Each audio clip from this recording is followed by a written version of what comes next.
আমার একজন স্যারে একটা স্কুল ম্যাগাজিনও আর্টিকেল লেখছিল, যে আর্টিকেলর টাইটেল আছিল বিদ্যার্থীর লক্ষণ।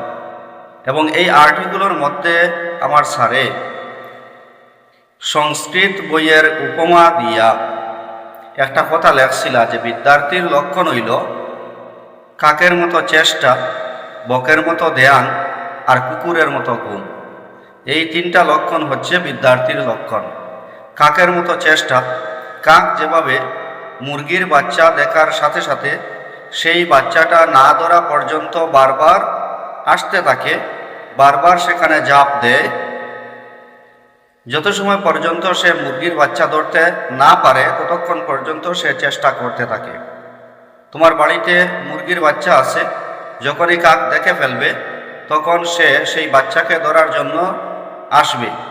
তুমি তাকে তাড়িয়ে দেবে, সে গিয়ে কোনো গাছের ডালে বসবে, কিন্তু আবার তুমি ঘরে ঢোকার পর সে আবার আসবে। এইভাবে বারবার সে চেষ্টা করতে থাকবে।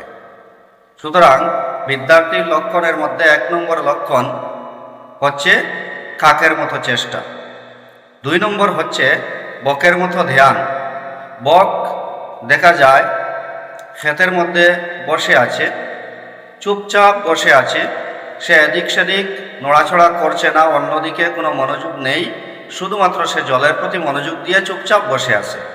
যখনই মাছ জলের উপর ভেসে উঠে ঠিক তখনই সেটাকে তার ঠোঁট দিয়ে ধরে নেয়। এইভাবে বিদ্যার্থীর লক্ষণ 2 নম্বর ক্ষেত্রে হওয়া চাই বকের মতো ধ্যান, মানে বইয়ের প্রতি খুব বেশি ধ্যান সহকারে পড়াশোনা করতে হবে এবং ভালো রেজাল্টের জন্য খুব বেশি চেষ্টা করতে হবে, পরিশ্রম করতে হবে। আর 3 নম্বর হচ্ছে কুকুরের মতো ঘুম।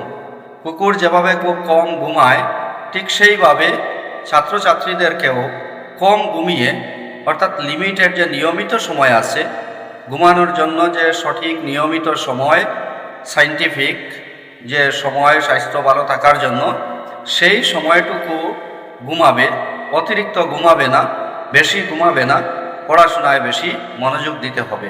তো বিদ্যার্থীর লক্ষণ 3টি। একটি হচ্ছে কাকের মতো চেষ্টা, 2 নম্বর হচ্ছে বকের মতো ধ্যান, আর 3 নম্বর হচ্ছে কুকুরের মতো ঘুম। আশা করি সবাই বুঝতে পেরেছ, এবং ভিডিওটা যদি ভালো লাগে তাহলে অবশ্যই বেশি বেশি করে শেয়ার করবে।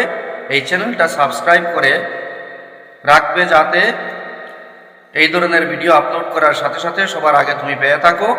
আর এই চ্যানেলটাকে সাবস্ক্রাইব করবে